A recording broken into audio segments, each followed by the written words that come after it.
Hello everyone, welcome to my channel.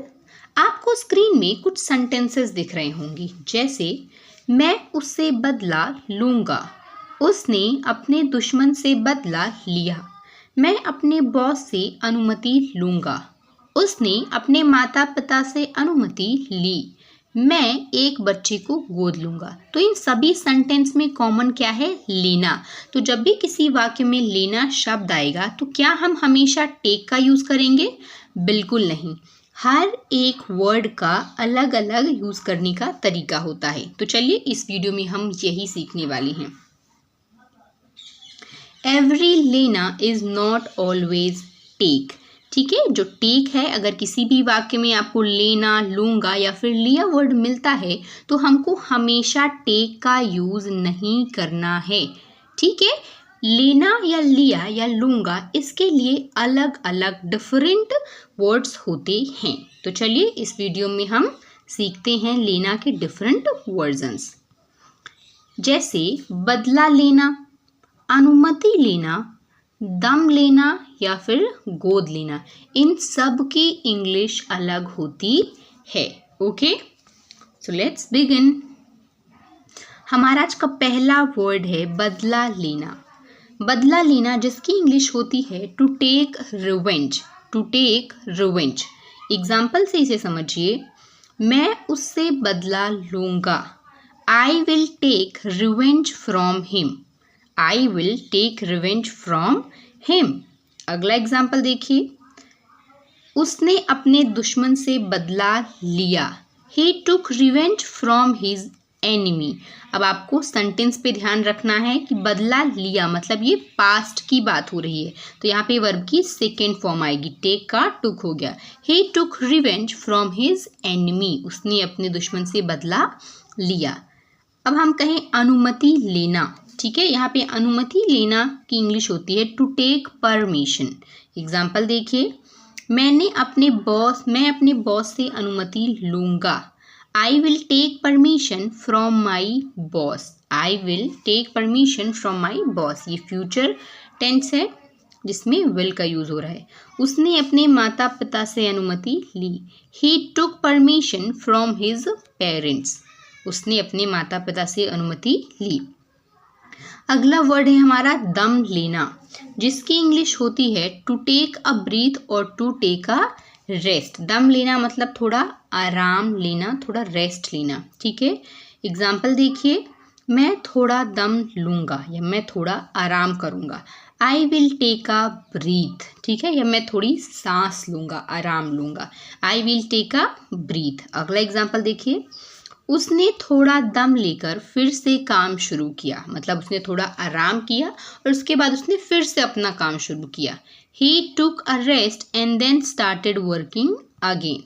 He took a rest and then started working again. Okay? अगला word है हमारा गोद लेना। इसकी इंग्लिश क्या होती है? To adopt someone. To adopt someone. जैसे एग्जाम्पल से देखिए। मैं एक बच्चे को गोद लूँगा। फ्यूचर टेंस है। I will adopt a child. I will adopt a child. अगला एग्जाम्पल देखिए।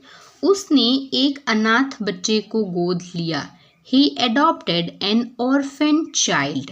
अनाथ मतलब ऑर्फन होता है। ही अडॉप्टेड एन ऑर्फन चाइल्ड। उसने एक अनाथ बच्चे को गोद लिया। अगला हमारा वर्ड है रखना। तो रखना का अर्थ होता है कीप, लेकिन हर एक जहाँ भी किसी वाक्य में रखना शब्द आए उसके लिए हर जगह हम कीप का यूज़ नहीं करेंगे, क्योंकि उसके लिए भी अलग अलग फ्रेजेस और वर्ड होते हैं। देखिए पहला वर्ड देखिए, नज़र रखना। नज़र रखना की इंग्लिश क्या होती है? टू कीप एन आई।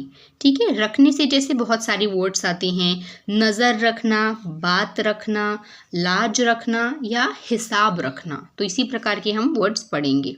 नज़र रखना टू कीप एन आई। जैसे एग्जाम्पल देखिए। मैं तुम्हारे सामान पर नज़र रखूँगा। ठीक है, आई will keep an eye on your belongings. ठीक है, मैं तुम्हारे सामान पर नज़र रखूँगा मतलब ये फ्यूचर की बात हो रही है, और सामान का अर्थ क्या हो रहा है? बिलोंगिंग्स। तो आई will keep an eye on your belongings. मैं तुम्हारे सामान पर नज़र रखूँगा। अगला एग्जाम्पल देखिए, अपनी बच्चों पर उसने अपने बच्चों पर नज़र रखी। यहाँ पे उसने आएगा, ठीक है। उसने अपने बच्चों पर नज़र रखी। She kept an eye on her children. रखी ये पास्ट की बात हो रही है तो कीप की जगह केप्ट आ गया। She kept an eye on her children. बात रखना, इसकी इंग्लिश होती है टू कीप अ प्रॉमिस और टू कीप अ वर्ड, ठीक है। एग्जाम्पल देखिए, मैं अपनी बात रखूँगा। I will keep my promise. मैं अपनी बात रखूँगा। I will keep my promise. अगला एग्जाम्पल देखिए, उसने अपना वादा रखा। उसने अपना वादा रखा। ही केप्ट हिज प्रॉमिस या फिर ही केप्ट हिज वर्ड्स, ठीक है। दोनों ही एग्जाम्पल्स सही है यहाँ पे।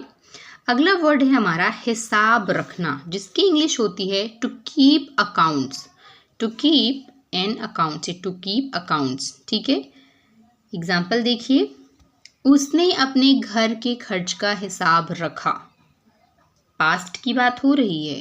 He kept accounts of his house hold expenses, ठीक है। घर खर्च मतलब house hold expenses. He kept accounts of his house hold expenses. अगला एग्जाम्पल देखिए, मैं अपनी व्यवसाय का हिसाब रखता हूँ। I keep accounts of my business. I keep accounts of my business. अगला जो वर्ड है हमारा वो है लाज रखना, जिसकी इंग्लिश होती है to save one's prestige. To save one's prestige, ठीक है। चलिए देखिए इसके एग्जाम्पल्स। मैंने अपनी लाज रखने के लिए कड़ी मेहनत की। I worked hard to save my prestige. मैंने अपनी लाज रखने के लिए कड़ी मेहनत की। I worked hard to save my prestige, ठीक है। तो लाज रखने की इंग्लिश क्या होगी? To save one's prestige. अगला जो हमारा वर्ड है वो है खोलना। तो खोलने की इंग्लिश क्या होती है? ओपन। लेकिन हर एक वाक्य में जहाँ पे भी खोलना वर्ड आए उसके लिए ओपन नहीं होगा। इसके लिए भी अलग अलग फ्रेजेस और वर्ड्स होते हैं। चलिए देखिए, हमारा पहला वर्ड है भेद खोलना या फिर पोल खोलना।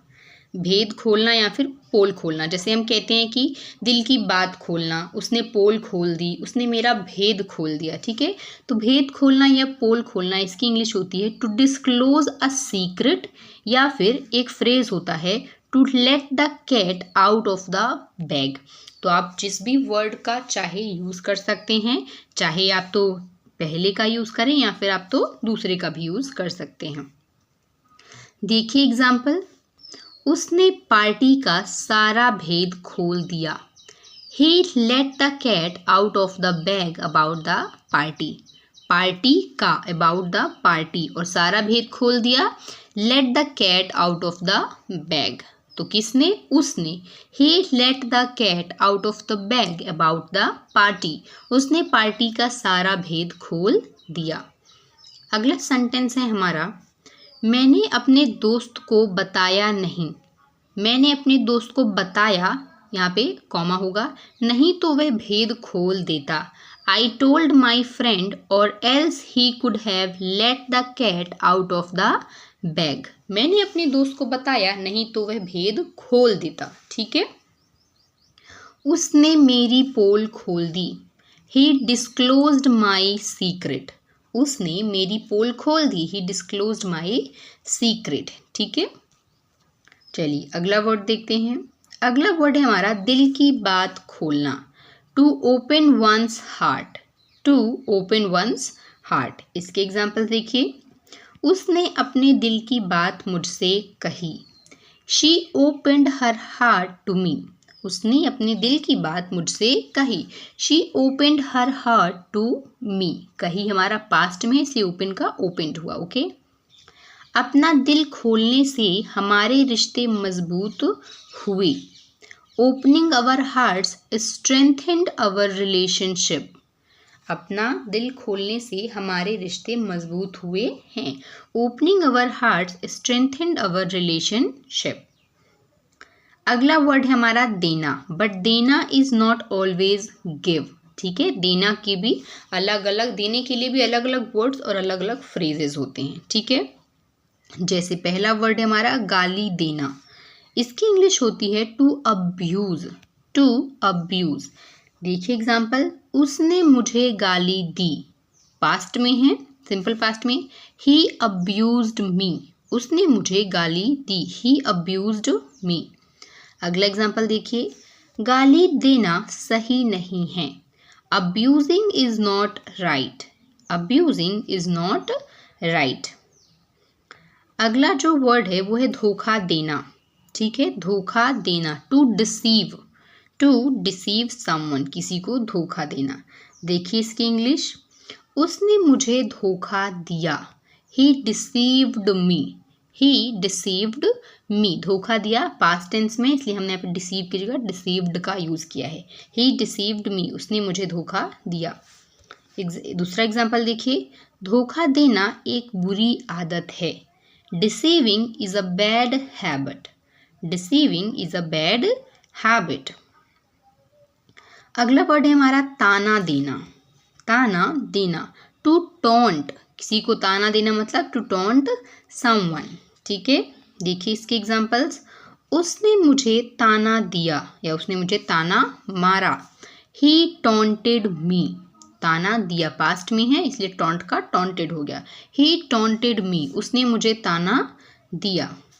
अगला एग्जांपल देखिए, मेरी माँ मुझे मेरी पढ़ाई के लिए ताना देती है, देती है, सिंपल प्रेजेंट में है। My mom taunts me about my studies, मेरी माँ मुझे मेरी पढ़ाई के लिए ताना देती है, my mom taunts me about my studies. तो देना की इंग्लिश क्या हो गई, चाहे वो धोखा देना हो, चाहे वो गाली देना हो, ताना देना हो, उन सब के लिए अलग अलग वर्ड्स हमने पढ़े। सो आई होप आपको ये वीडियो पसंद आई होगी और आपने एक वर्ड्स का डिफरेंट तरीके से यूज़ करना सीखा होगा।